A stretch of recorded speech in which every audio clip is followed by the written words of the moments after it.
Hey, what's up, everyone? Welcome back. Just Another Failure podcast. Hey, before the show gets going, we want to talk about a couple rad brands that we're hooked up with. Hey, we're here so you guys can get a discount on some cool products.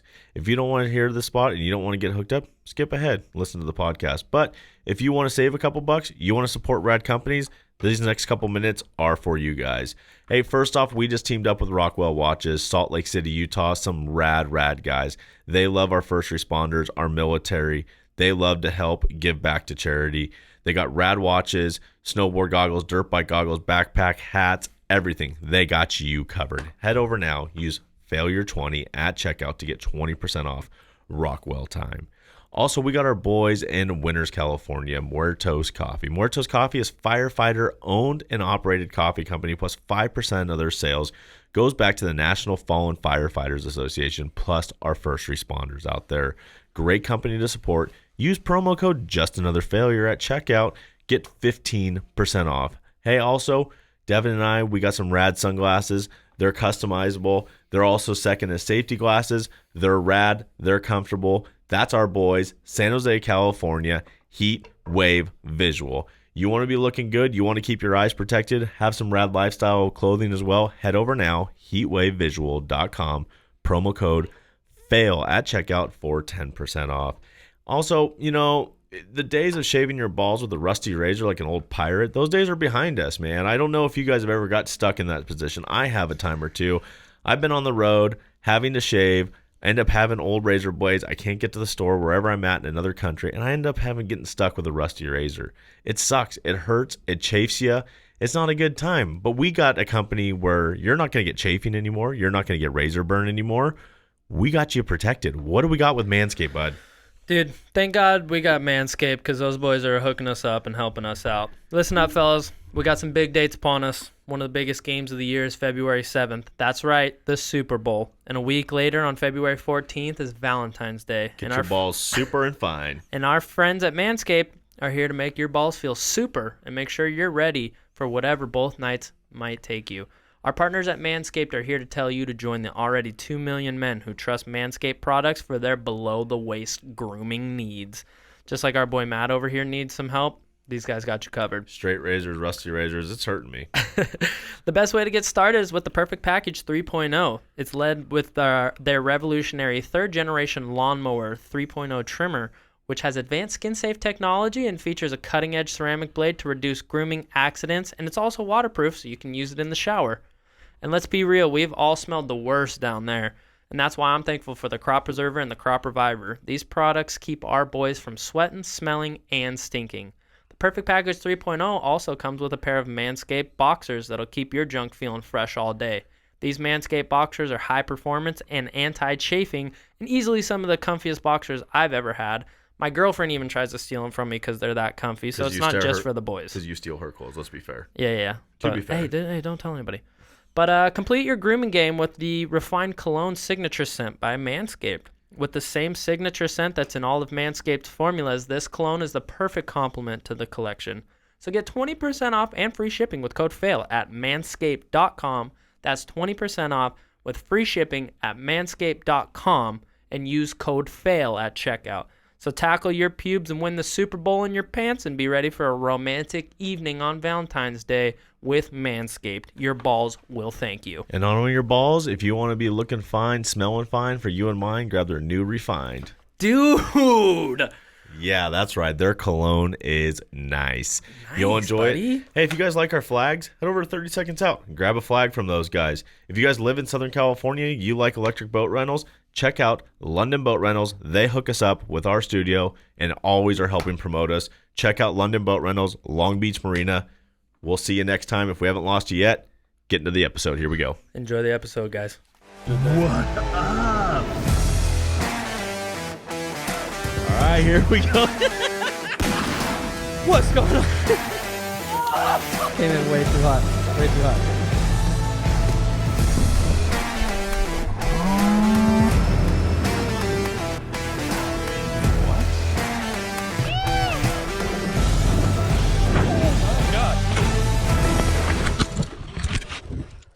Tell me you're okay. What is going on, everybody? Welcome back to another episode of Just Another Failure podcast with myself, Devin, my buddy Matt, and with us today, We got RogerDood. we got our boy, Roger, How's it going? owner of Slabsides Motorcycle Shop in San Jose. He's also a big Harley wheelie guy. Big Harley wheelie Big guy. Harley wheelie guy, and you're part of the Str8up crew, right? Yes, sir. Yes, sir. And then you're also owner of where we are right now, which is the Cadillac Ranch, where you guys are, you just built this new shop where you're going to be working on some cars and bikes and Yep. doing all sorts of cool stuff. And you can also board your horses right out there. Yeah. So you're doing it all. Do a little bit of everything. Yep. Right on. Well, first off, what's going on, man? How are you? Good, man. Just got up at the crack of dawn this morning, went to Fresno and got some new wheels for my truck, and made it back just in time to meet up with you guys and talk some bullshit. Yeah, dude, the truck looks bad, man. Just staring at it in here in the shop. This place looks super sick. Your shop looks money too, man. Thank Like you. this.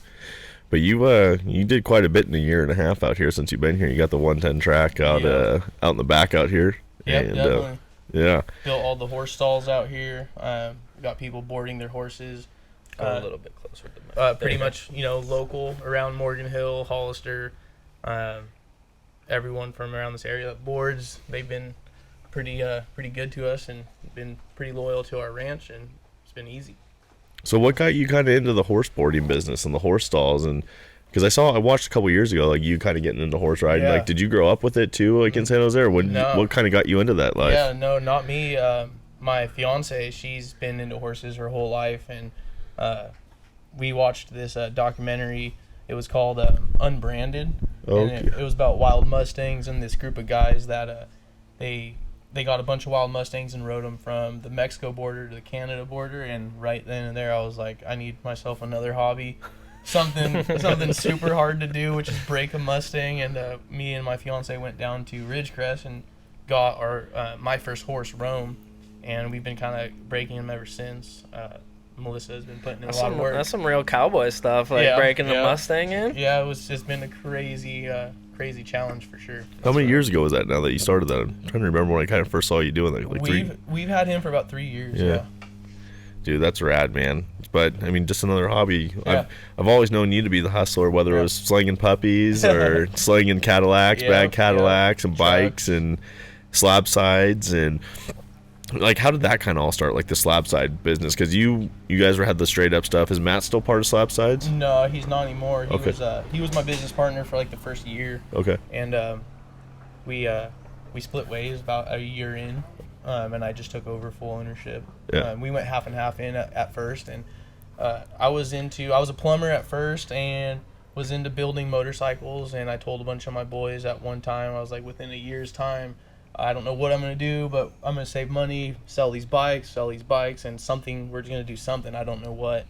And Slabsides was like a kind of a chopper shop already, and the owner was just always so good to me, and I went in there, and I was building Vicky, which is my FXR that I mainly stunt on, the one with the rose on it. That's the rose bike. It Yeah. used to be black and gold. Yeah, Yeah. It was like root beer, gold, and black, and That's the famous bike. yeah, that's Yeah. the one I looped on. Whoa, hey, but- whoa, yeah. we're gonna have to get into that a Yeah. little bit. We'll hold on to that Yeah. story for a Yeah. minute, but So that's that bike, and I went into Slabsides. This is where I got my parts.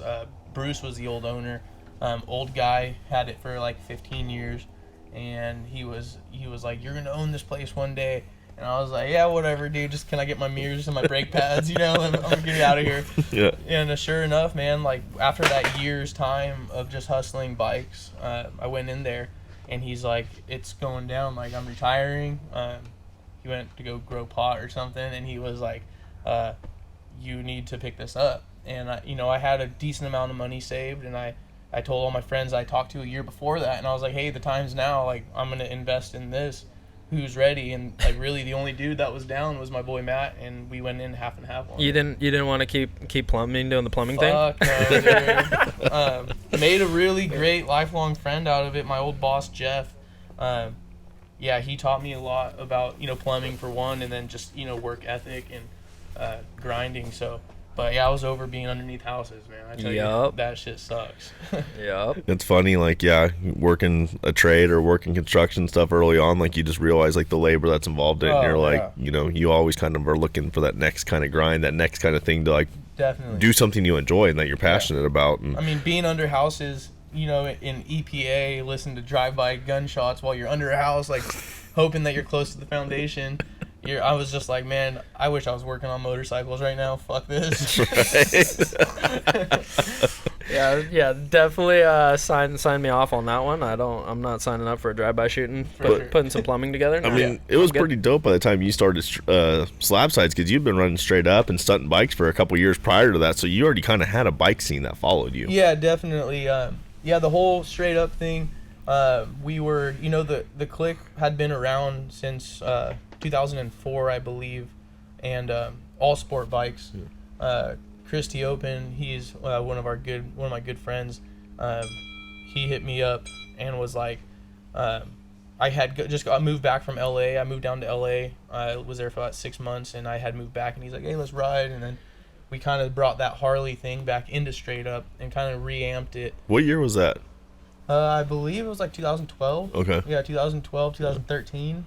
So we like revamped it and brought it back up to a certain point with all Harleys. It was we were kind of known as like a Harley clique, but a lot of people didn't know it was really a sport bike clique from the early 2000s. And it took off from there with Harleys, and now it's Harleys and sport bikes. So we have both.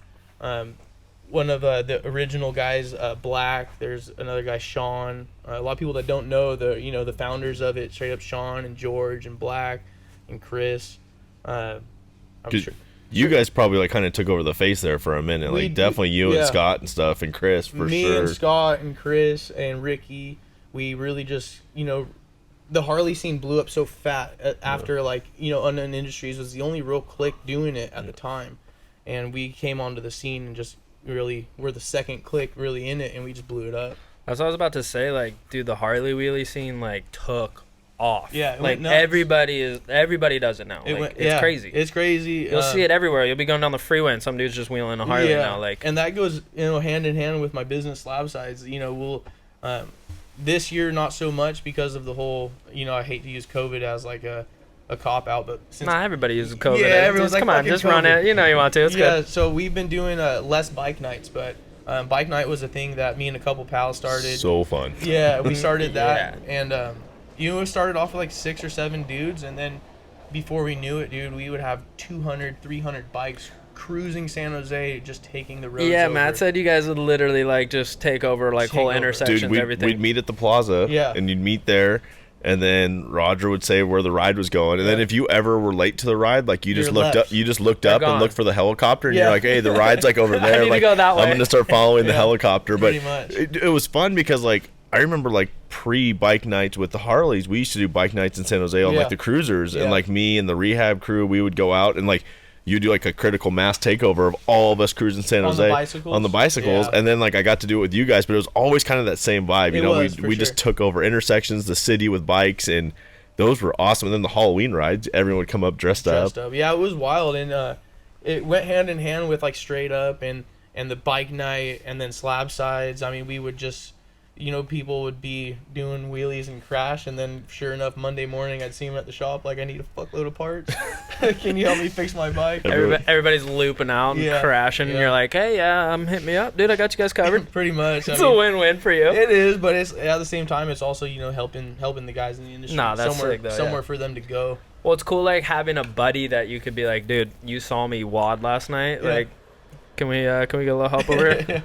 And dude, anytime you stunt at a Harley, I got into it for a while. You're gonna crash at one point or another, and I looped my bike out in Orange County on Jamboree one day, just rolling a good one for a while, and I remembered that feeling I'm going, and I had a wheelie going for probably a mile, just chilling, having a good one, and then I went to go hit my rear brake, and I felt my foot go straight past my rear brake, and I went, "Oh shit!"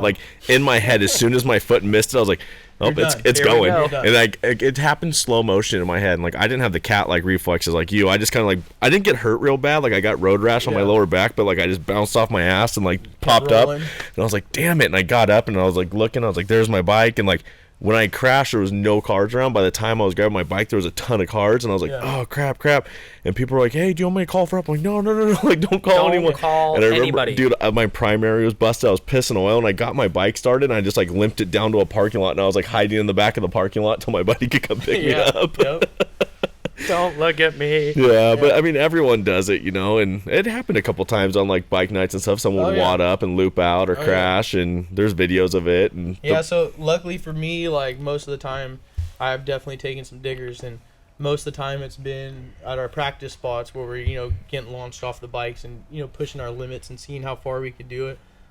Now the scale of like Harley wheelie dudes, man, they're the guys that are taking over right now are just nuts. They're doing the progression of what we do. I don't know if you want to call it a sport yet or not, but I mean it's in the unknown guys are doing it at Monster Energy and stuff. So I mean it's kind of a sport. It's getting more mainstream now Yeah. for sure. Like it's getting more well known. We did a lot of paid shows, Laughlin and Vegas Bike Week, and we did a lot Street of Vibrations. Street Vibrations. We did a lot of paid shows. So I guess it's like a sport, but yeah, at the stunt spot, see, that's where you'd see crashes, good ones, and that's where the loop out where I jumped off the bike happened, and dude, I think we were in. That video ended up in like 20 different states on the news. Ended up like all over the internet. It went viral. It really, We were watching it on the way here. yeah. I was tripping because I mean, we'll try and cut this in maybe at some point in this video. Yeah, because you literally had no wheels on the ground. You were riding the fender. Yeah. There was no wheels touching the ground. It made the news. It made the news, Yeah. and I mean, for most people that don't know like what I was doing, they were like, "Oh, you rookie" or whatever. But You suck. at the end of the day, like what I was getting at, like the progression now is both hands off, double hand drags. Dom out of Arizona, I know he's like the killer of the double hand drag, and Tallboy T. Those guys are just killing on another level. The East Coast guys. But at one point, it was like, how deep can you scrape? Yeah, like you're almost going past 12. You're going past 12. So like that was always my main like thing, was just to go be the deepest in the scrape game. And my fender was chopped to the struts. I mean, I had no fender left. Yeah.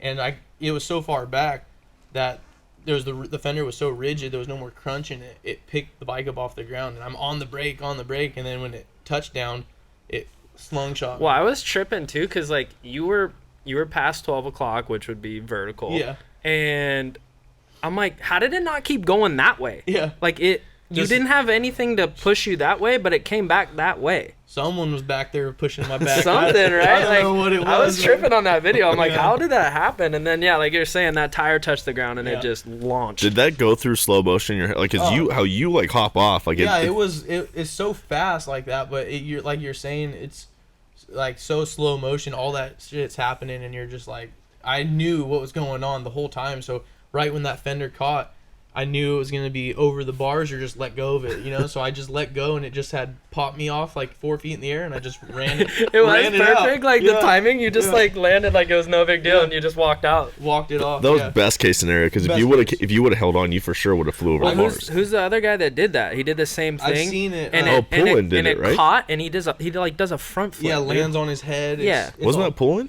I'm sure he has. I Yeah, mean, I thi- Pullen's the OG of the game. I mean, Jason Pullen's been doing this. Like when- his was number worst case one. scenario. Yeah. You got best case scenario. He had Yeah. like worst case. I'm not sure if it was him exactly or not, but yeah, he's the OG. I'm sure he has done that. He's That's had for some sure. gnarly takedowns, Yeah. dude. Jason's, and like that dude, like you said, he's the OG of just OG. Harley wheelies, and he didn't have that much recognition. Like No. you guys definitely blew up past him, but he was always like the Yeah. OG, like going up to trucks and tapping his wheel on trucks I and think stuff. of him And as like what's that? The surfing movie? Endless Summer. No, the bank robber dudes. Oh, Point Break. Point Break, Break. yeah. Jason Pullens is like that long-haired fucking surfer dude. He's like the core guy that he's just doing it because like to the full extent of just loving it. You Yeah. know? No, it doesn't matter if he's getting paid or sponsorship. He's like the soul surfer of Harley wheelies. You know. Dude, no-handed circle wheelies, he's like killing it. so much bike control. The dude So just. much. And definitely underrated for sure. And then you guys, I mean, you guys had a lot of people in your crew that just had gnarly bike control too. Yeah. Like I remember like one of the runs we did where we all met at Oakland Harley and we ran up to like Sacramento. There was like 1,000 of us, and that and Wheeling the whole freeway yeah, forever as far as wheeling you could see. that, and then like 98th Avenue in Oakland, or no, Hagenberger in front of Over the speed bumps. Yeah, over the speed bumps, right in front of Oakland Harley, just lighting up the intersection on the way to the airport, and the cops just like, dude, the cops would just come at a certain point and break it up, and then they would block every road until we got on the highway. Yeah, and they just force you. Yeah, they just forced us to the highway. Out of there and make sure you get out of their town safe, I think. But yeah, on that loop out that I did on that parking lot, the main thing for me was to go back after it and do it again. So Bung King, he's like one of our number one day one sponsors, and he's real big in the industry. We created the new squish plate for my bike. We invented that, and then literally 2 days later, I had my bike back on the ground, same exact spot, and I did that same scrape as deep as I could possibly go, and rolled out of it. Knocked it out. So that was like, go back and do it again. That was sick, dude. That's dope. Now it's like, as far as like bikes go, everyone has their own preference, but what do you prefer for your stunt bike? Like, what's your favorite bike to ride for yourself? Like, what year bike? What's your setup? What do you like? Definitely my 89 FXR. I mean, it's completely reworked now. Baker 6-speed and S&S motor. They hooked us up with motors and transmissions.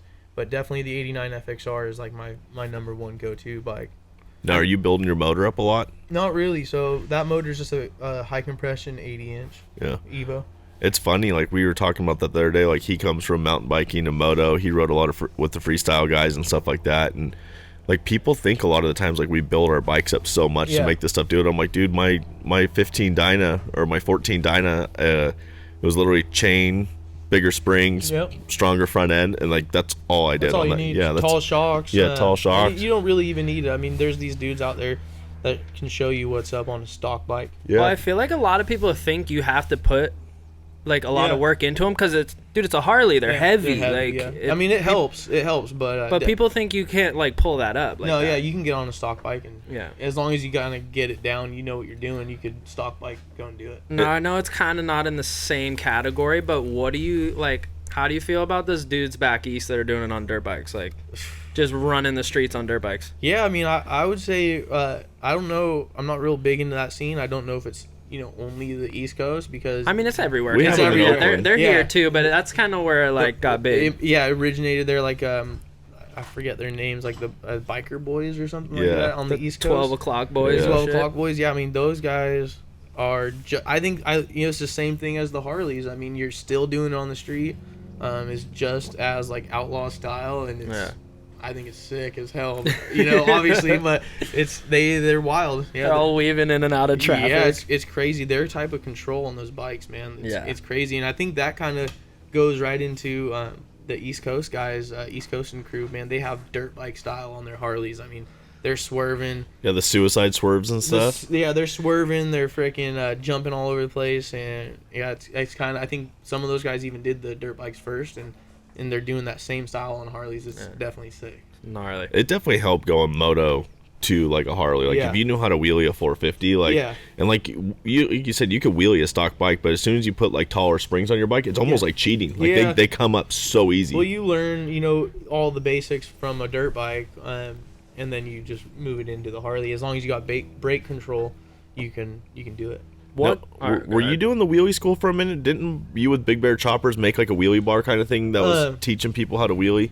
I had nothing to do with that personally, but Big Bear Choppers did. They did like a wheelie bar thing, and I actually had the chance to go down there at one point and just like try that thing out that he had created. Yeah. And I had already been in the game for a while, so like we had already been doing wheelies, but it was crazy to be able to do like a seat stander.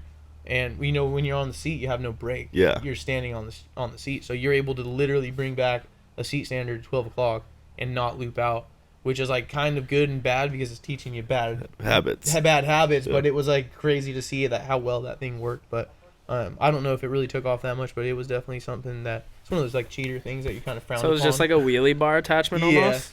It's like training wheels. Yeah.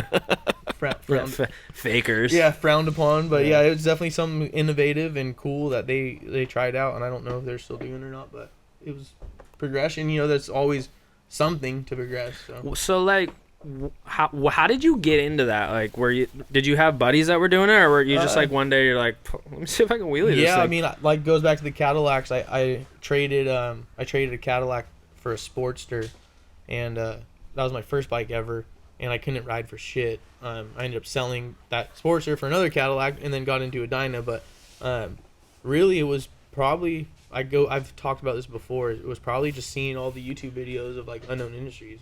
Yeah. Those guys were really, started bringing it onto like the internet first. Nick and Buddy. Yeah. So you could see Lucky 707. He's an OG. Sticky Fingers. Those guys, they were like who we like saw on YouTube, and we're like, damn, these fuckers are killing it. Yeah. And I was always like, if I'm gonna get a Harley, I'm gonna do that. Like, Right. There's no doubt about it. Like, I'm gonna do that, and I'm gonna probably do it fucking as good as I can, Yeah. And it just blew up. I mean, I definitely have like the Harley wheelies, like for the success in business to help out, and that one loop out that it went viral. Going viral, it definitely, no matter what your status, if it's a crash or if it's doing something really cool, if you go viral, it definitely boosts your whatever you're trying to do. Yeah. Sometimes, but yeah. Yeah, sometimes it does, and sometimes it clowns you, and you're like the laughing stock of the whole entire internet. We got that right now. That We going got right that now, going too. right now. Yeah, we did like a dumbass TikTok, and we were out in Salt Lake City, and it went like, it's still going viral. Oh, yeah. Like it's the dumbest video in the world, and we're just getting roasted over this whole thing. But Dude, like, people are just going in on us, but it's the funniest we live roasting. for it. Like Yeah. I love when people just like go keyboard warrior Yeah. style and just land you. I think it's hilarious, but Yeah, I mean, it definitely did help us. But Yeah. it's funny getting made fun good of. or bad. Yeah. You're still out there doing it. Yeah. So. Yeah, it's funny how viral videos like could literally just the dumbest shit too. Yeah, I like mean, the dumbest stuff makes you go viral. Look at that one broad, like the Catch Me Outside broad. Yeah. Like, she's freaking She has a career now a off of that. millionaire, killing Yeah. it. Or and- Dogface with just drinking Dude, that Yeah. guy Yeah. literally like. Yeah, for making the dumbest video skateboarding, drinking some some cranberry juice. Yeah. Dude, he was like, he's got like $1 million deals now. Like, Yeah. Yeah. he's killing it. He wasn't he at the presidential election? I think they yeah. invited him out to the presidential Something like election and that. stuff Yeah. like that. Like, but like you said, the dumbest stuff. Or I mean, it's kind of good and kind of bad. I mean, like, we're like glorifying these people that, depending on what you're viral for, some people never get the shot because they're almost doing too good. It's like people like to see the downfall of people. So you do something bad, you go viral, and it's kind of like not for the right reasons, but I guess whatever it takes. Sometimes. people preying on the downfall. I man. know, fuckers. Hey, that's what we're doing. We're Yeah. chilling. No, I'm just kidding. You're just hoping the downfall lets you take off. But yeah, I mean, but your video was sick and what made you go viral, and you gotten huge recognition over the years For too. sure. Yeah, I mean, it's just boosted everything in my career from, I don't know if it was like specifically that, but it didn't stop me at all is, the main thing. It didn't stop me from like trying again or just keep going. It was like, I got clowned on for it for sure.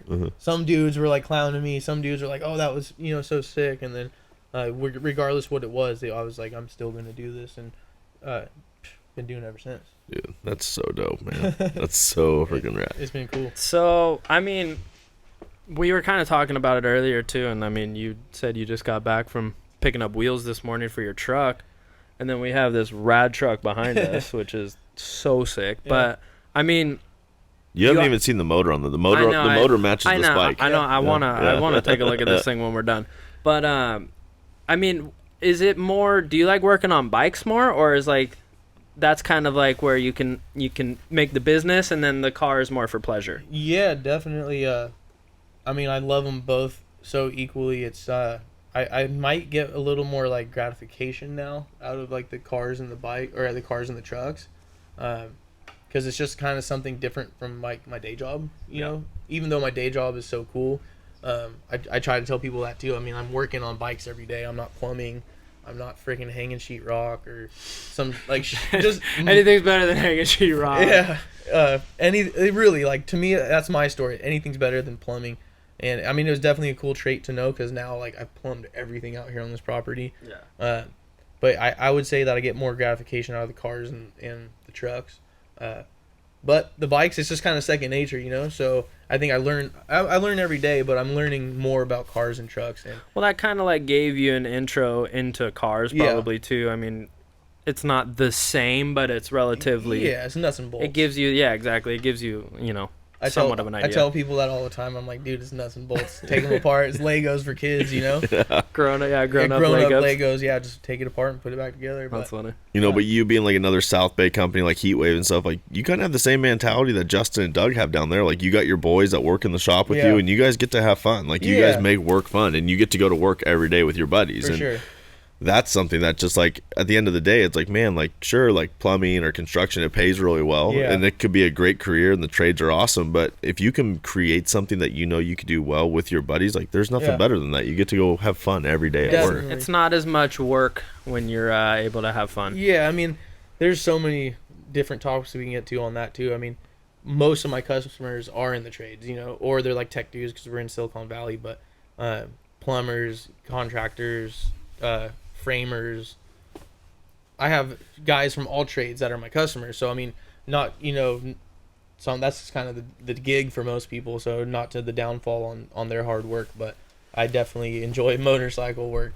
And then like you said with our boys, like there's days, you know, it's still business, so we still deal with business and we got to get shit done, and you know, we're on time frames, and we try not to let, you know, real picky people get on our nerves, but at the same time, it's definitely cool to be working with someone that you can enjoy your time with, that you would chill with outside of work anyway.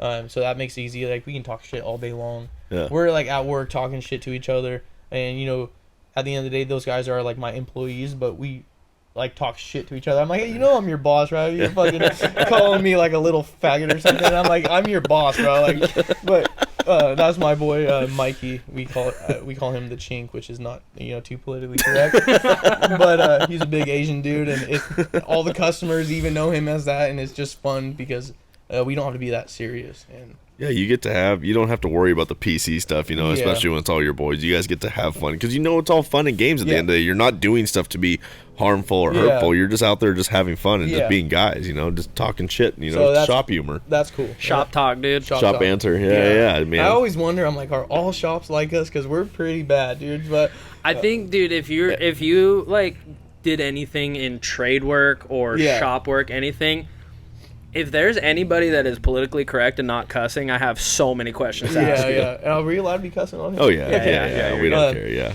Yeah, so that's one thing, and like at the end of the day, we like you said, we just have fun with it and get to just do what we like. Yeah. And if we gotta go home sometimes, we're like, we're going home, dude. We've had a long week, we're leaving early. And yeah, that's kind of cool to make that call too. Come home, rip the 110s, just let you, and then you get to come home to a playground. Like you're building a playground now. Yeah, so that's been a whole nother. This has been a whole nother like goal and dream of mine and my fiance's to have the horses, the dirt bikes, the shop, and that's just been we've just been crushing goals out. It's been crazy. Dude, that's so sick. Like stuff starts coming into fruition. Like everything's just rad. It's fun. Hashtag goals. Yeah. Goals. It's like one thing that I definitely they kind of snowballed. It goes into like the cars and the trucks and the bikes. It's like and even just at work, you know, we really are getting shit done. Yeah. You know, we're fucking around a lot at work, but at the end of the day, we're knocking shit out, dude. Like slab size is, you know, pushing out 7-8 bikes a day on like summer days that are real busy. And then, you know, bigger projects obviously take longer, but the quick stuff, bars and risers and stuff like that, we're really knocking it out. I think that's what's, you know, getting us a lot of like momentum. That was always cool with me. Like anytime, like I didn't come in for too much major stuff with my bike, but you guys usually flip me out. That's like, can you pump up my tires? Pretty much, right? Can you put the seat on for me? Yeah. But you guys always just were able to pump stuff out. You could kind of show up and you guys, oh yeah, we got time. We'll throw that together. You know. That's another thing. Like I've had dudes on cross country missions like stop in, or even like hit me up on like, we don't even work Saturdays or Sundays anymore. I just need time off. You know. So we're like 9 to 5 Monday through Friday, which is like super banker hours, and people are like, "What the fuck, man? We got shit to do on Saturday." I was like, "Yeah, so do I." You know? Right? I got a life too. Weird. Yeah, but I'll have guys coming from across the country with a flat tire, and like I can just go meet them at my shop on a Saturday if it's serious, and that's the kind of shit I really like to do because it goes a long way. Like someone I don't even know, you know, I'll fix their tire for them so they can keep going on their ride, and like they take that shit. And so that's some shit that I would take like, wow, that guy really went out of his way. Yeah. And it's not, at the end of the day, I mean, fuck, I have next weekend, So are you kind of doing everything across the board on, like, bike-wise, like you're doing? Yeah, we'll do everything from, tires and oils to full engine builds, full motor builds, Full custom bikes. full custom bikes. My buddy, I have a friend that just moved out to North Carolina. He brought me his bike in a box of parts, and we completely built it for him. But yeah, we'll do ground up motors. I have a painter that we work with. It's either Chris Roberts or Bumper to Bumper. They're both in San Jose, so we don't do paint, but we outsource paint. There's just guys that are just so much better Yeah, at when it. you get the specialty paint guys, Yeah. like you give them their stuff and hey, do your work. It's a separate skill set for Yeah, sure. exactly. Now, because you guys you'll build a custom bike for someone, you Yeah. know. Does any of that stuff ever get kind of gnarly every now and then? Like, someone will come in with a bike and it might take like 2 months, and then they just keep changing the build like the entire time you're doing it. Yeah.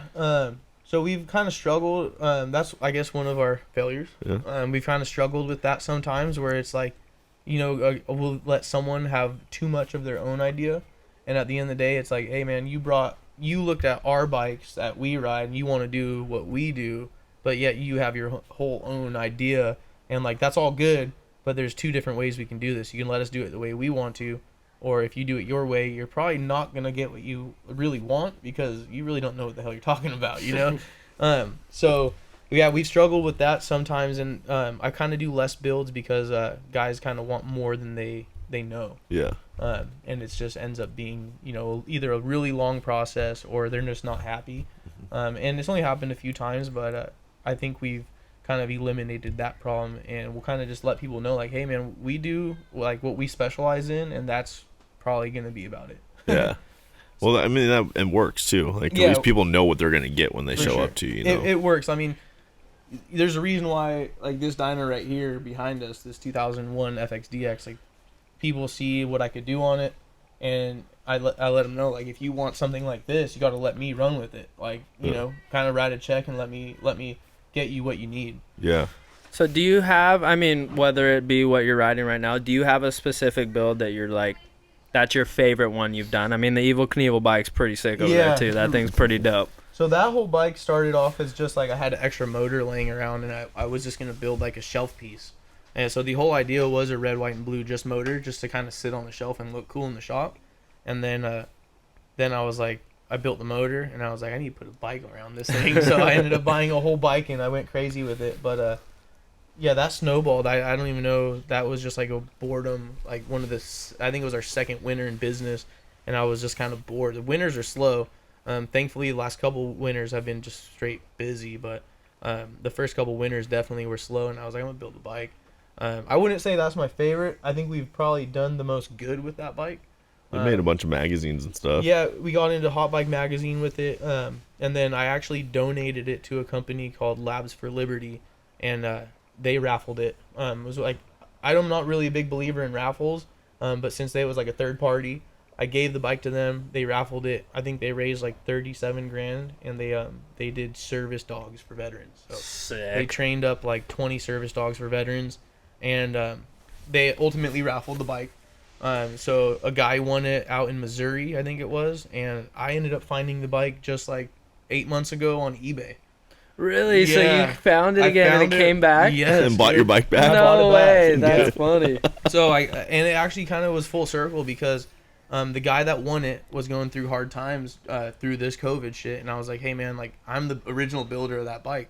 How much do you want for it outright? And he gave me a number, and I just swooped it. I knew I needed it. Mm-hmm. It almost didn't matter. I was like, I need that bike back in my garage. So That's it. I mean, even if that's not your favorite bike, that story is sweet. And it's like, and I don't know what I'm gonna do with it yet. Like I was telling you guys, like, I kind of go day by day. So for right now, it's back at home, and I don't know what I'm gonna do with it. I might try to do something good with it again, but for right now, it's gonna stay here. It's a great background for our podcast. So it's like, Yeah, definitely. we'll run with it for now. It's a great background for photo shoots Yeah. and podcasts. I mean, your barn's just, I mean, you got the American flag, we Yeah. got the Chevy, we got the C10, the bikes. I mean, Yeah. it's just a pure American barn in here. You know? This It's- is American horsepower just sitting in here, you know? Yeah, it's kind of. I'm real big into that. I mean, I don't get into politics or nothing, but I mean, I just know from where I've come from to what I'm able to do.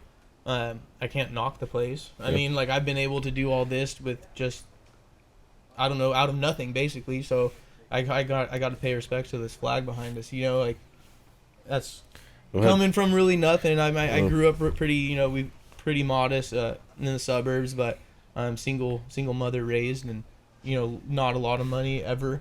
Never had anything real nice or real cool and shiny, so I'm able to do all this, you know, for myself. And now it just fills the barn with all sorts of fun Shiny- toys. yeah, Yeah, just shiny, everything. cool Like, shit. But yeah, I mean, see that's how much shiny shit we can get in here. but that flag represents, if you have a dream, you can make it possible. Like literally, you don't. That's the thing. Like I like to highlight with the podcast too. I mean, everyone sees the success story. No one sees the building. You know, so it's Yeah. fun to have people on the podcast and let them show their story. Like, dude, I didn't just wake up one morning with Yeah. slab sides and 100. You know, and that's the bad side today. Like everyone just thinks Instagram is fame and Instagram is money, and so it's Yeah. like. Wait, it's not.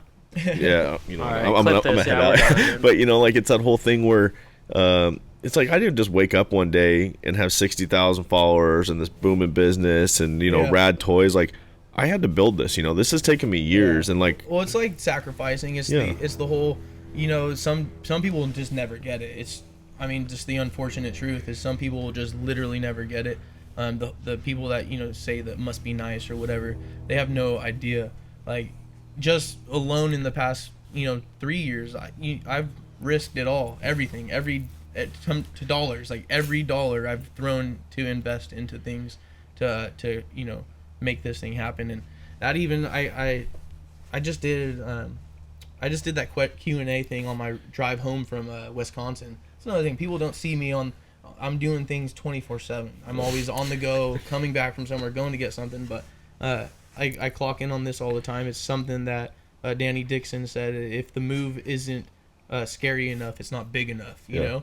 So, and I've done that multiple times. I've, you know, broke down to being completely broke, having money, losing all my money, just, you know, making these sacrifices to get ahead.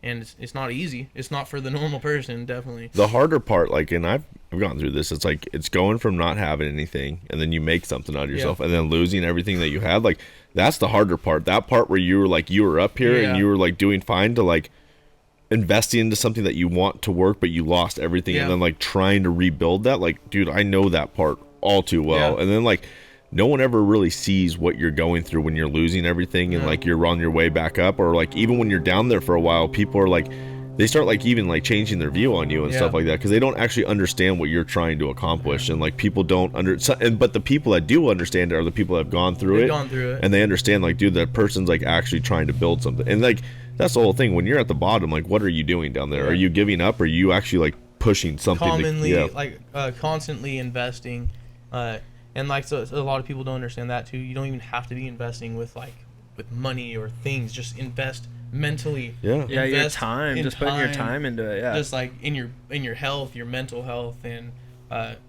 there's just so much you could do, even if that doesn't involve money. It doesn't even have to be about finances. Just try to be better all the time, and that's pretty much like what I've always done, is just try to be better.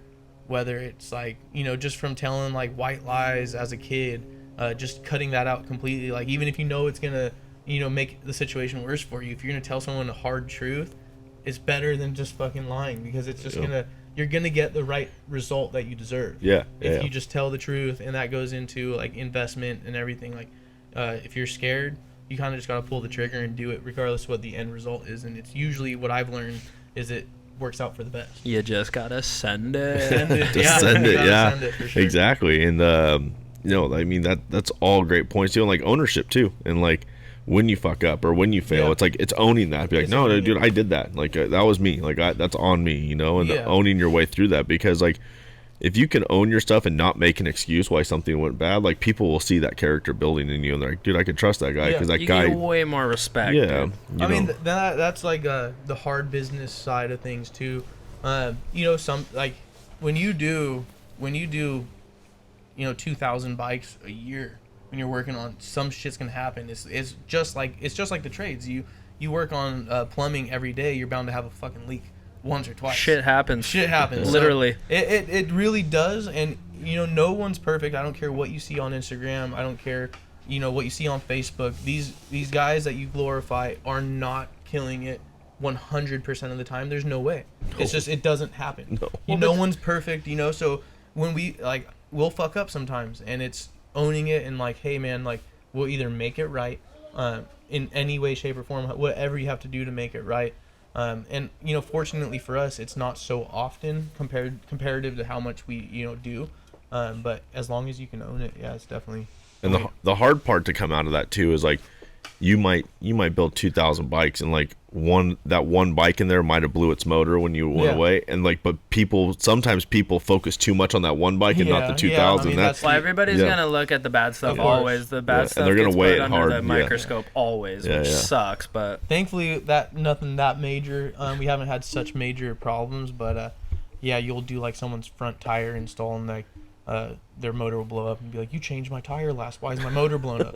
Like, I don't fucking know. I didn't touch your motor. You're like, that's not on us, man. But you haven't changed the oil in the thing in 3 years. You haven't put oil in your bike in 3 years. It's running dry. Yeah. The industry is don't just, as long as you're not blinded by what you see on Instagram, it's not always the truth. Yeah.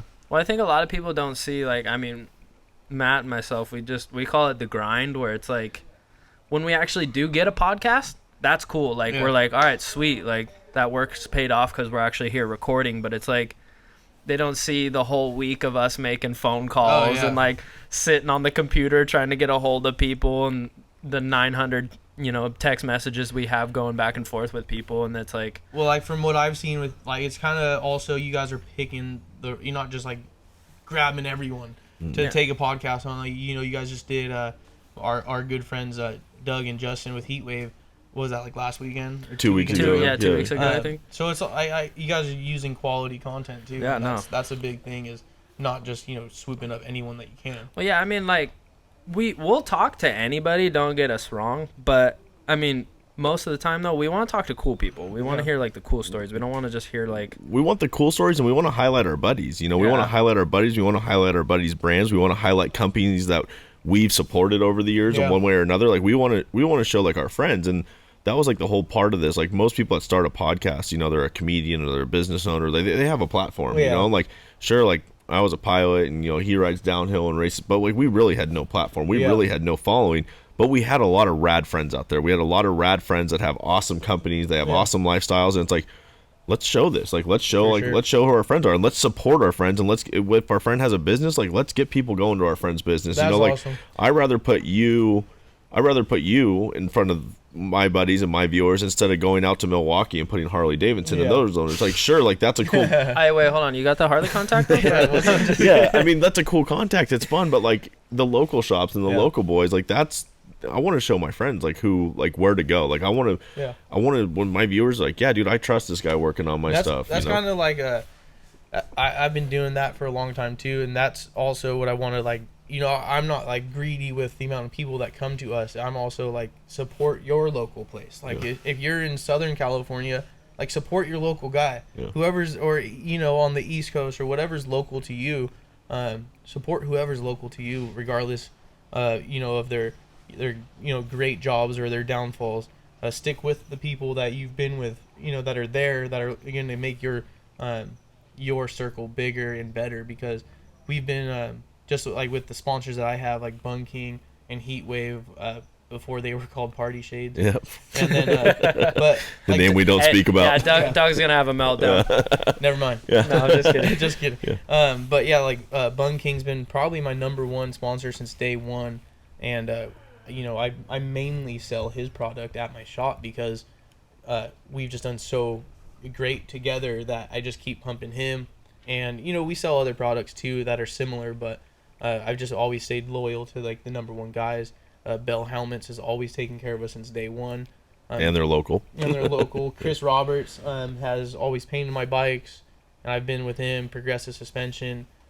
We just kind of stuck with the same people throughout this whole thing, and if it's not broke, don't fix it. Yeah, I think that's just another thing too with business. Like, people will appreciate, like, when you get big, you can get bigger deals and stuff like that. Yeah. But like, why not just keep helping the people that brought you up and like make their brand a bigger brand? Like, if you become bigger, like, help them become bigger as well. Pump the boys, dude. Yeah, pump the boys. Yeah. Like, that's the grand scheme of things. Like, a lot of people will, they get a name and they're like, they sometimes forget about like who brought them in the beginning, like who were the people that brought them up. A lot of people forget about that, and it's like, why forget about the people that were there day one when you had no money in your pocket? Like, dude, I'll front you the parts for a while. Like, just just put my name on your bike. And You know, I don't know if our industry is that big yet, or if it's, it probably will, or I don't know if it will get that big ever, but it's been working so far. So It's growing Yeah. at a pretty fast rate, dude. I don't Yeah. it's hard to say that like that whatever you want to say industry is not Yeah. going to get I to would the say point it's, where it's I like would that. say it's still pretty young though. I mean, it's Oh, it's fresh for sure still. 10 years old probably, and I mean for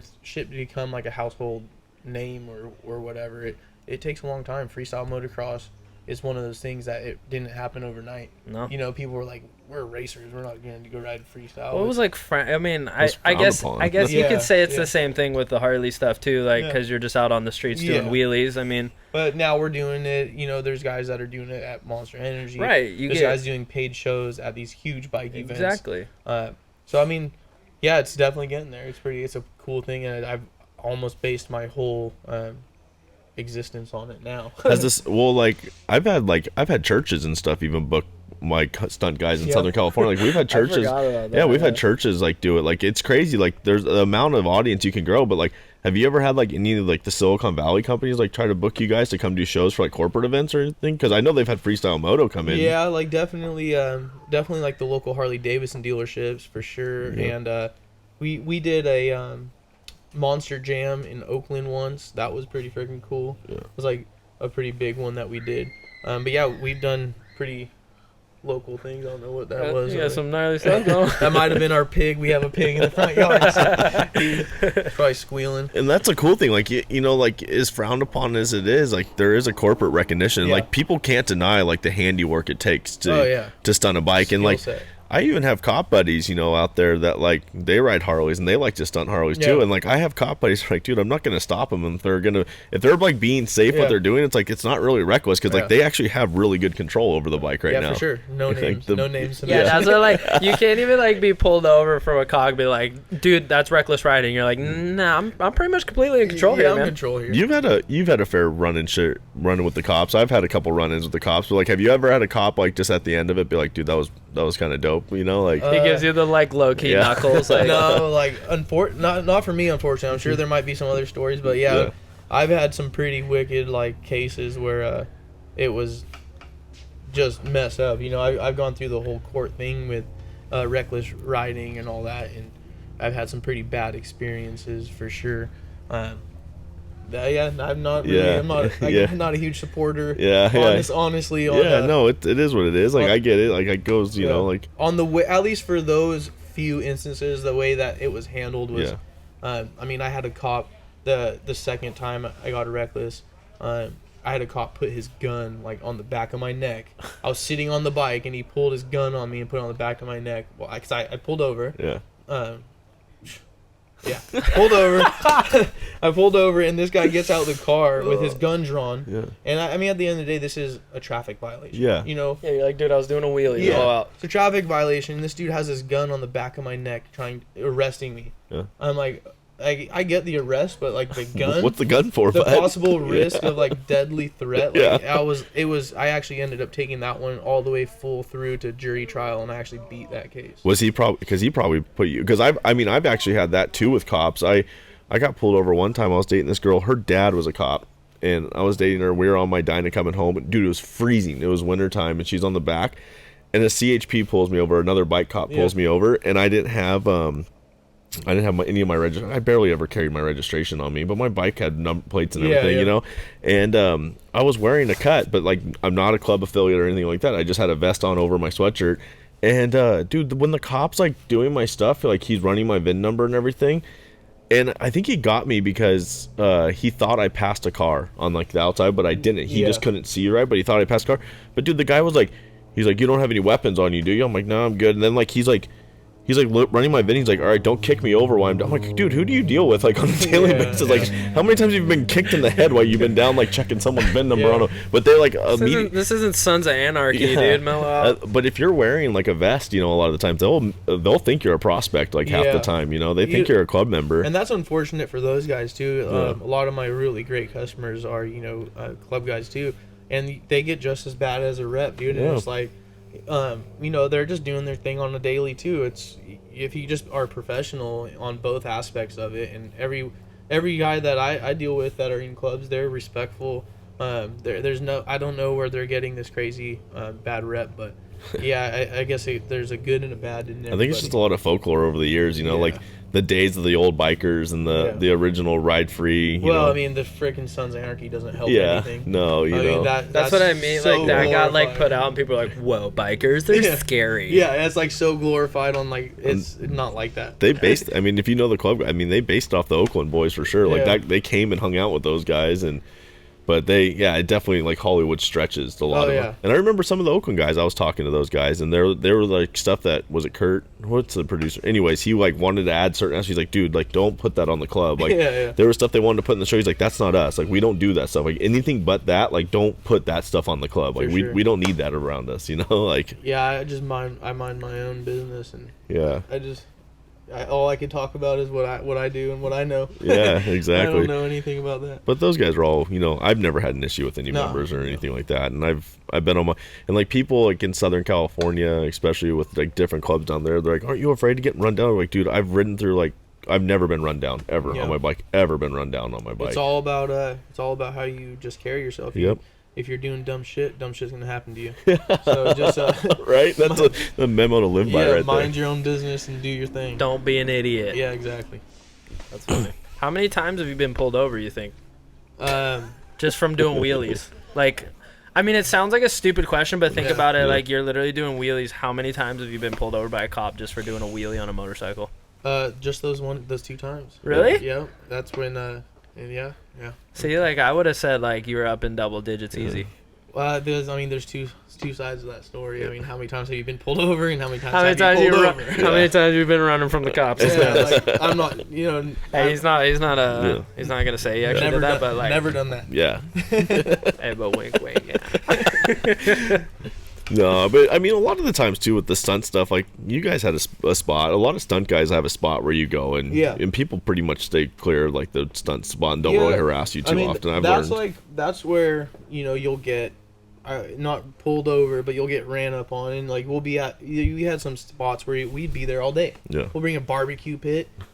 All of us, the sport bike guys, the Harley guys, will tear up a spot for like 8 hours. We'd be there all day long, summer nights, barbecuing. And every once in a while, like someone, a cop would roll up and he'd either break it down or he'd literally try to like get everyone for felonies, like running bins, running. It's like, fuck, man, we need somewhere to go. Yeah. And that's like better than being like on the streets in an intersection. It's way safer like, too. Yeah, you're just at like whatever a warehouse building. Yeah, but at the same time, you got to understand we're tearing up parking lots, we're tearing up roads. So that's not a far goal that's out of my reach either. It was like one day I would like to have a stunt spot, like maybe more property, or even get a property and put a pad on it so where you can't get in trouble. You can go out there and literally ride all day and not get in trouble. No, I know there's a couple guys that have started that. They've there's a couple people I know one that in Vegas, there's one in Vegas. Yeah, you can just go and stunt all day. It's on private property. They can't touch you, dude. And it takes away a little bit from like the street factor, obviously, like just like everything does. There's a street side and then there's a safe side, but it would be nice to have the progression of the sport. It'd be nice to have. Well, that's what I was gonna say. It would help with more of just the progression side. It takes away the street side, obviously, but like because I tell you, like for me personally, when we're at like a spot and we're there all day long, if I see like someone rolling on us, like I'm out. Yeah. So in the fact while you're trying to be comfortable and you're trying to ride all day long and try to learn new things, in the back of my head the whole time I'm like, fuck, am I getting in trouble? And it's it's done, right? Yeah. So I've been there for sure. But yeah, I mean, like I said, it comes with a price, but it sucks. Like I've always said that at the end of the day, like when you're getting pulled over and arrested for doing a wheelie, like it's like the dumbest thing. Like it's like I'm not harming anyone. Like it's literally. But on the flip side, they don't know that. Yeah. I mean, I can see both sides. Yeah, you got to see the double-sided sword. I've seen videos of these guys that are just learning, and that's the thing we preach on our rides big time. So if you don't know what you're doing, stay in the back. Like don't practice here. This is not the practice spot. Because you've seen those videos of these guys at events that really don't know what they're doing, and they'll wad up, dude. Their chick's on the back. Their chick is all freaking road rashed.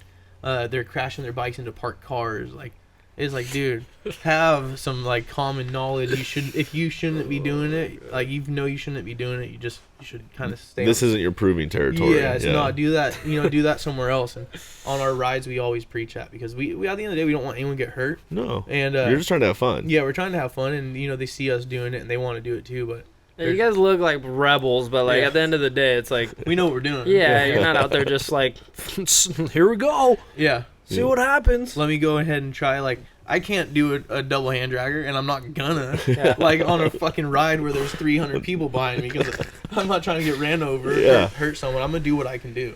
Yeah, we've all seen the video, like a bike goes down, then someone launches off that bike, and then like another 4 people pile up. Like we can't have supercross mains going on out here, just crashing in the corner on the whole shot. Yeah, can't be doing that. First turn pileups on the freeway. No, yeah. No, what do you prefer at the events? Do you like doing the wheelies or the race course? Like, what do you like when you guys are all like kind of doing the burnout figure eight race course and stuff? I like doing I like doing wheelies and just being like in real good control of like a nice slow smooth wheelie. That's kind of my get down. Like sometimes even I'll hop on my bike right out of my garage and I'll just go rip as long of a wheelie as I can. Just a basic sit down. Like to me that's like the most fun. Yeah. Is just riding as long as you can on a wheelie. How long can you just cruise a wheelie, you think? Yeah, it depends on what gear you're in, but like second or third gear, I could literally ride a wheel. If the road is flat and straight, I can go for 5 miles if I wanted to. Just cruising. Yeah, just cruising. As soon as you find that balance point, though, it, they just stay. Like Harleys, I've always said a Harley's way easier to wheelie than a dirt bike. Like they're heavy on the front. Like they have a great counterbalance. They're so easy to wheelie once you get them up. I guess because they do have like a bit of weight in the rear end. Though, that's why. Yeah. And the front's so heavy. And these damn fucking 110s, dude. These little dirt bikes that are so popular right now that I can wheelie one pretty damn good. Yeah. But not as good as I can ride a Harley. Yeah. Like those things are hard to wheelie. So if you can scrape fender on a 110 and ride it out, Dude, scraping fender on a mini and ride away, it's a tough one. It's tough. You got to be back there. Yeah. And there's a lot of there's like a lot of like throwing your body. Yeah. It's more body weight than letting the is. bike weight anything. They lean so easily, but we've been having a ball with those 110s. That was my favorite thing in Huntington. I used to live right off of like PCH, and it was like I lived between like Warner and downtown Huntington, so we have like it's like 4 miles of just straight away, and there's no intersections. There's no way cars can come out. And as soon as you turn on PCH, you had like 5 miles of highway, and there's no interference. And like it was always fun. I would just go get on the highway and just like bring it up at first, and just like get to second, sometimes third, and just ride them forever down that highway. That part right there too is funny. You see everybody, whether it's a street bike, Harley, whatever, dirt bikes, everything. Everybody knows that spot, and you'll be cruising, and you'll see dudes just doing wheelies all day right there. That's from the Fast. What's that restaurant out there? That's up on Malibu side, but that's Neptune's Net. Yeah, that's up in Malibu. So yeah, but kind of similar. But Neptune's, dude, you always get bikes coming in there and stunting out of Neptune's. Neptune scares me a little bit because you get like the exotics mixed in up there and stuff like that. And so like you'll get like a dude in a Lamborghini trying to do like 150 while you're just trying to stun a wheelie right in front of it. But that's a good spot because you have a bar that just sits like right in front of it, and you have so many people just staring at you. You got half a crowd. But I will say, like, there's something fun and something to be just bikes coming in all the time. I have no idea who the fuck that is. That didn't look like one of the boys. I'm just saying that bike didn't fit the scenario with you guys.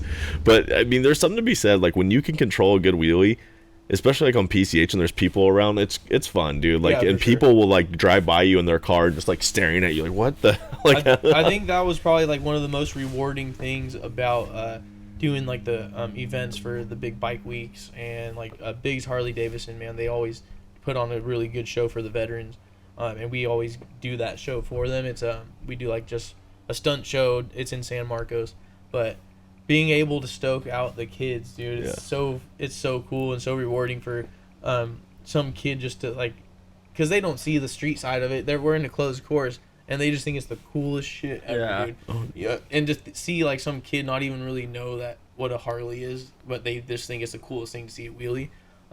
That's probably one of the coolest things I've gotten out of this whole sport, if you want to call it that, is stoking out the young kids. Well, seeing like from a kid perspective, seeing AJ coming up, you know, like AJ's just a young kid from San Francisco, you know, and like started on a 50, moved up to a 110. Like he's riding a Sportster now, and then he's big with the 29ers and stuff, and just ripped San Francisco doing wheelies everywhere. But like, it's kind of cool to watch a kid progress out of it. Like a kid's like, dude, that's so sick. Like I want to figure out how to do that. now. He's been definitely in the limelight. I think a lot more. He's had a lot more than other kids that are doing it too, for sure. So and not even gonna lie, I feel like a kid sometimes too. When you're going down the road and you know somebody, you'll see him and you'll be like, "Hey, pull it up, pull it up." Yep. Oh, dude, especially if you have a bike like yours or whatever, like you know the person does wheelies, like you'll always get that. Like if someone knows the bike will wheelie, they'll always go by. That's what I'm saying. You see the guy, you're like, "Let's go, come on, give it to we me." used to get that all the time too. Yeah, I mean that's the fun side of it. The show, you can't deny like getting looks on the street isn't fun. Like that's always a good time. It's fun, always, yeah. And dude, as big as Harley wheelies are, there's still a ton of people that freak out when they see a Harley do a wheelie. They're like, they have no idea like that a Harley can do that. Yeah, they don't have it. There's all the old timers that had no idea. Well, I mean, look at a Harley. You're like, that thing's doesn't look like you should wheelie that thing. Like, look at it. You think bicycle? Yeah, not a 700-pound Harley. But they wheelie so well. Yeah, they're nice. Yeah. Freeway riding forever. Yeah. That's another fun thing on a Harley. Like, I rode a BMW 1000 the other day, like the sport bike. My buddy had one. He's like, "Hey, go take this thing out." And like, I came back and I'm like, "Dude, you could have that. Like, I don't need that bike." Like going fast on that bike is way scarier than me doing 120 on a Harley. Like 120 on a Harley, I just feel stable and like I'm just rolling. Like that thing, like you're tucked and like you feel like you're in a rocket. Like you're like, I'm gonna die. Like, too fast. Yeah, like this is way too fast. Yeah, I never got into sport bikes. Yeah, I don't know. I want to go one day out on a track and just like try to drag knee. I think that would be fun one day. Like, but like on the street, like they just don't do it for me. Like I'd rather be on a Harley. Have you seen? They're doing the bagger league. They're doing baggers on the course now. Yeah, that's pretty like they're racing baggers. Racing baggers. Yeah, like so. I think Drag Specialty sponsors the whole thing. Oh really? That's funny. I'm kind of I don't know how I feel about it right now, but I kind of got like volunteered into a sidecar race here in 2 weeks, and so like I'm supposed to be like on the track and like be the monkey on the sidecar. No. So like part of me is like, this is gonna be sick, but part of me is like terrified because all I'm doing is just counterweighting a bike going You're around literally corners. just hanging off trying to help him go around a corner. That's all you are. I don't think I would be doing that. Yeah, I mean I don't know, I get like adrenaline from like the weirdest stuff, and like something like that I'm like, it scares me, but at the same time I'm like, I just want to know, picking up their kid or something. Yeah. But big Harley guys. If big, you can't tell. big Harley guys around here. Yeah, that's another thing. Like having the horse ranch here, I got people coming in and out all day, so I haven't seen that guy ever. But hopefully he didn't take. We don't actually know who that was entirely. Hopefully he's the right person that's supposed to be here right now. Just take somebody. Just grabbed somebody and left with them. Saw it live on the podcast. Yeah. We have evidence. It's all good. Yeah, we know what that person looked like. Gray sweatshirt. Yeah, I don't know. There's something that's always been in the back of my head when it's been flying airplanes or being on motorcycles, like just going fast or doing wheelies. There's just something that's fun about it in your head. Like it just gets you excited and get that little rush, dude. You gotta get scared sometimes. Yeah. There's something about it being on the street and like you said, being kind of outlawish. It's like fun in your head. Well, I think like for motorcycles, for me anyway, it's just I think how anyone is with their sport is like a basketball player. Probably when he's playing basketball, he's not thinking about shit but playing basketball. And I'm the same way on a bike when I'm riding, like even the dirt bikes on the track or riding the Harley. I'm not thinking about literally anything but that, like the whole time. And that's like the only thing I have in this world that is like that. It's kind of weird. Yeah. I think actually that kind of brings me into the horses too. It's almost like that for me. The chances that I do get to ride horses, my chick will tell you I don't ride enough. But I definitely want to get there one day where I'm riding horses more often. But it's kind of similar. I just kind of zone everything out, and it's pretty cool. I never thought I would be into horses as much, but I could be just as into that as I am into Harleys, which is kind of crazy. The horse stuff's fun. Like I grew up around ranches and 4-H and stuff like that, and like a horse is a whole nother thing because like you're riding something that has its own brain. Yeah. Like you're riding. That thing can also do whatever the hell it wants if it wants to. Like at least when you're riding a dirt bike, you kind of have control of what that, you're thinking for the bike, where that thing's thinking on its own too. Yeah, so it's kind of like a common respect. I just learned so much through being when we were breaking our Mustang. just with him for like 6 months, just standing in the same stall with him until he got comfortable with me. It's like a level of respect you learn for a horse. And even, I don't ride him as much as I should, but when I do go up to him, he knows like I'm his dude. So it's like a crazy bond that we have that's different than like a material item, Yeah. It being alive is like what you're saying. I gotta get Matt to get me on a horse. I've never ridden a horse. Yeah. Yeah. We'll agree on a horse. Maybe we'll saddle one. Yeah, maybe we'll saddle it up and let you go cruise around, dude. Yeah. We got a few back there, so. Yeah, I just put him in an airplane for the first time, like a small airplane the other day, and had him go learn how to fly backcountry and fly low-level stuff. And Crazy. It was sick. It was so fun. Yeah. It was insane. so now I got to go put him in an acro plane and like go do loops and rolls and man. go have some fun. So it's always fun. Like that's the fun side too. And like even guests that are on the podcast, if they ever want to do it, like I always want to try to like put a person, like if they want to come fly, like I'll go find an airplane. Like let's go fly. Let's go have some fun. And so, like I always want to cross my experiences with other people's experiences and work together, and like being able to show people that aspect. I want to be able to, like, someone's like, dude, I want to try that big. If I don't have it, like I'll make a couple phone calls and try to make that happen. So yeah, one of my best friends, Stefan, he's who does like pretty much all of our video and all of our photo. Stefan Thor on Instagram. He his dad has one of those little small airplanes, and we went up to their cabin. They have a cabin in Bear Valley. Oh, nice. And we're like, he's like, I'm like, where are we fucking landing? Like, we're here, right? Where are we landing? He's like, right down there. And we're in like this little plane. I'm like, I don't see it. And we start coming in, and this like, the landing strip is the width of the freaking wings of this thing, dude. I'm like, oh shit, holding on.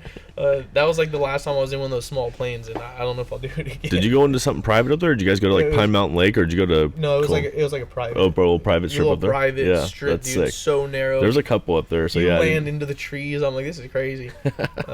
That's fun. But, dude, it's the weirdest feeling, like being in a plane and just landing somewhere where you're like, you're not actually supposed to land here, I don't think. Like, but it's sick though those planes do that because we were landing on the beach. We were doing all sorts of like crazy shit. It was rad. Surfing the airplane with the waves, and we figured out how to like get our airplane down and surf waves with them and stuff, and like where the waves are taller than the wings of the airplane. I don't know if I'll do that. No, it was sick. It was so fun. It's definitely a handy skill set to have, and for sure. knowing how to do it right. Knowing, like, just like a bike, it's respect for your machine or respect for your horse. There's a common respect for things that you have to know that could kill you at the end of the day, and you have to know respectfully how far you can push it and still be safe. So I mean, we all fuck around all day long, but at the end of the day, we do have these little skills that we take pretty serious. Yep. Yeah, you got some handy ones, man. Yeah, you got to. Yeah, you definitely got some handy ones. But, dude, overall, like, I appreciate you bringing us out here today, letting us come down, letting us hang out, seeing the property. Like, this is rad, sitting down, talking to us, and hopefully we could pump slab sides and Cadillac Ranch for you, and